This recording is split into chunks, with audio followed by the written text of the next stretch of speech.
Selain penentuan kedudukan logam dalam siri kereaktifan logam, perlu juga untuk kita tahu kedudukan dua unsur bukan logam dalam siri ini, iaitu karbon dan juga hidrogen.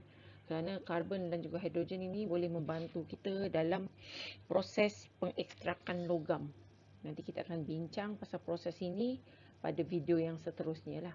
So, mula-mula kita nak tengok dulu kedudukan karbon dalam siri kereaktifan logam. So, kedudukannya ditentukan berdasarkan keupayaannya menyingkirkan oksigen daripada oksida logam. So, ini sebenarnya tindak balas yang kita panggil tindak balas penurunan. Di mana oksida logam ni, iaitu sebatian logam dan juga oksigen, dia perlu singkirkan oksigen tu keluar untuk menghasilkan logam yang tulen. Okey. Dan kemudian karbon ini akan bergabung dengan oksigen membentuk karbon dioksida. So, karbon ini kalau dalam siri kereaktifan logam, dia terletak di antara aluminium dan zinc. Di mana aluminium lebih reaktif berbanding karbon, manakala zinc kurang reaktif berbanding karbon. So, tindak balas ini boleh dilakukan dengan cara kita panaskan serbuk oksida logam dengan karbon. Kita panaskan dia dalam mangkuk pija sahaja. Jadi apabila kita panaskan, kita boleh tengok tindak balas dia lah. Apakah yang akan berlaku.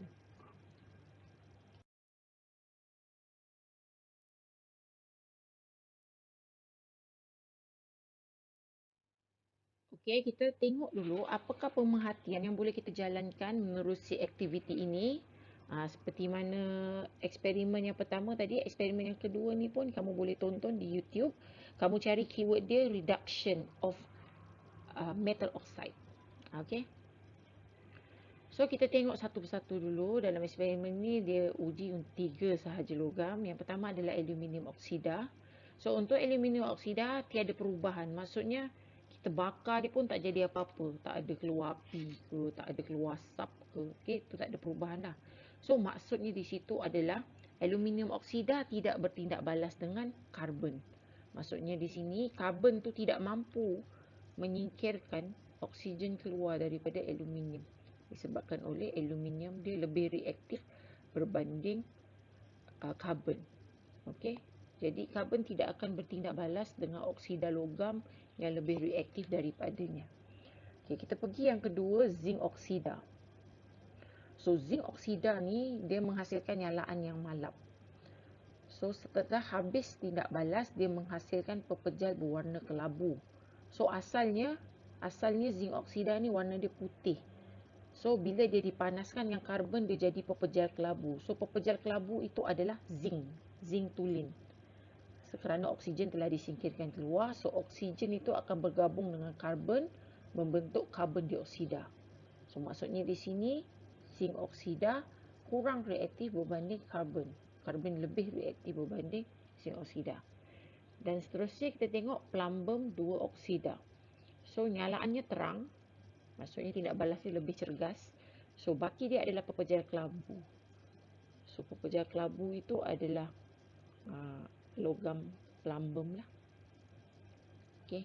So, daripada segi kereaktifan, karbon lebih reaktif berbanding plumbum. So, kalau dalam siri kereaktifan logam tu, semakin kurang reaktif, sesuatu logam tu, dia semakin cergas tindak balas dia terhadap karbon. Dia terbalik dengan oksigen. Kalau oksigen semakin reaktif, semakin cergas tindak balas. Tapi kalau dengan karbon, semakin kurang reaktif, semakin cergas tindak balas dia terhadap karbon.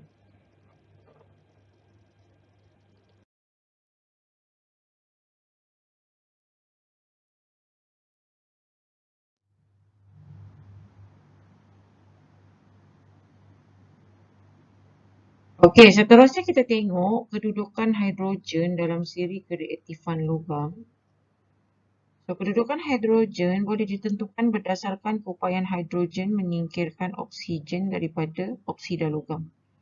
Maksudnya dalam tindak balas ini, hidrogen akan singkirkan oksigen keluar. Kemudian oksida logam akan menjadi logam tulen, manakala hidrogen akan bergabung dengan oksigen membentuk air. So, hidrogen sebenarnya terletak di antara zinc dan ferrum di dalam siri kereaktifan logam. Maksudnya di sini zinc lebih reaktif berbanding hidrogen. So, zinc tidak akan bertindak balas dengan hidrogen. Manakala ferrum kurang reaktif berbanding hidrogen. Jadi, ferrum dan ke bawah, ferrum, stannum, plumbum, peroksida semua akan bertindak balas dengan hidrogen. Tindak balas ini kita boleh lakukan dalam amal melalui set eksperimen yang ditunjukkan dalam gambar rajah. So, dalam set eksperimen ni kalau kamu tengok di sebelah kiri tu kita ada kelalang dasar bulat yang berisi campuran asid sulfuric dan juga zinc. Tujuannya adalah untuk menghasilkan hidrogen. Gas hidrogen dihasilkan melalui tindak balas antara asid sulfuric dengan logam zinc. Gas hidrogen yang terhasil akan melalui tube U yang berisi kalsium klorida kontang. Tujuannya untuk pastikan bahawa gas hidrogen yang terhasil ni kering. Sebab gas hidrogen ni kalau dia basah, kalau dia bertindak balas dengan air, dia akan menghasilkan, bertindak balas dengan haba, dia akan menghasilkan letupan lah. Jadi untuk mengelakkan letupan berlaku, kita kena pastikan bahawa gas hidrogen itu kering. Kemudian gas hidrogen itu akan melalui tabung uji, tiub pembakaran yang berisi logam oksida yang dipanaskan. Okay. So, itulah tindak balasnya.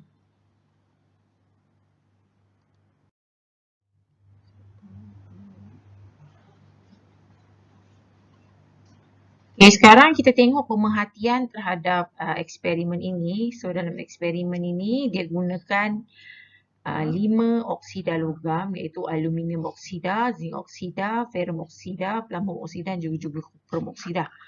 Kalau kita tengok aluminium oksida dan juga zinc oksida, tiada perubahan. Maksudnya tiada tindak balas yang berlaku kerana aluminium dan zinc lebih reaktif berbanding hidrogen.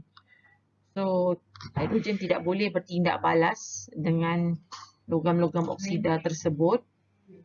Okay, seterusnya kita tengok ferrum oksida. So, apabila ferrum oksida bertindak balas dengan hidrogen, dia akan menghasilkan nyalaan yang malap dan menghasilkan pepejal yang berwarna kelabu. So, pepejal warna kelabu itu merupakan ferrum lah. Warna asal ferrum oksida adalah perang. So, bila dia jadi ferrum, dia jadi warna kelabu. Maksudnya di sini bahawa hidrogen lebih reaktif berbanding ferrum. Terusnya untuk plumbum 2 oksida, nyalaan malap terhasil juga. So, baki dia adalah pepejal kelabu. Ini sebab plumbum oksida ni warna asal dia adalah kuning. So, bila dia plumbum, dia adalah warna kelabu. Maksudnya plumbum oksida telah pun bertindak balas dengan hidrogen kerana hidrogen lebih reaktif berbanding plumbum. Dan lain sekali adalah kuprum 2 oksida. So, kuprum 2 oksida pun menghasilkan nyalaan yang terang. Maksudnya tindak balasnya cergas. Dan baki pepejal yang terhasil adalah warna perang. So, kuprum oksida ni warna dia hitam. So, pepejal perang yang terhasil itu adalah kuprum. So, ini maksudnya hidrogen lebih reaktif berbanding kuprum.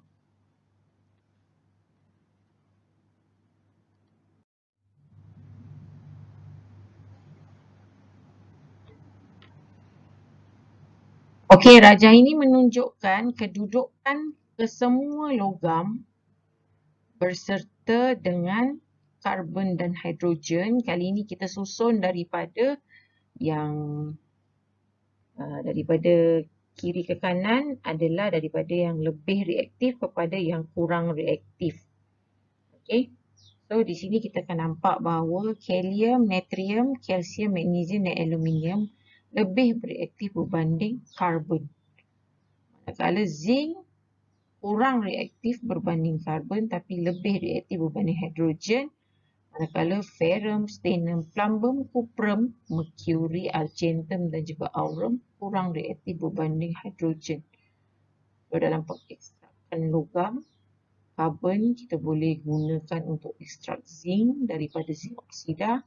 Manakala ferrum hingga ke kuprum kita boleh gunakan Enggak balas penurunan untuk mendapatkan logam yang tulen.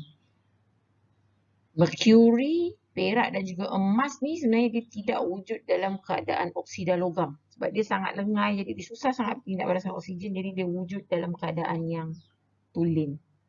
Okay?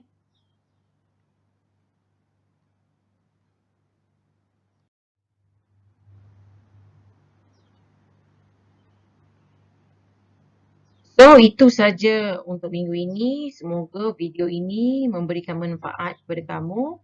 Dan selepas selesai video, kamu tonton video ni, kamu boleh jawab link Google Form yang cikgu sertakan. Dan jangan lupa subscribe YouTube channel cikgu ya. Sampai kita jumpa lagi minggu depan. Bye!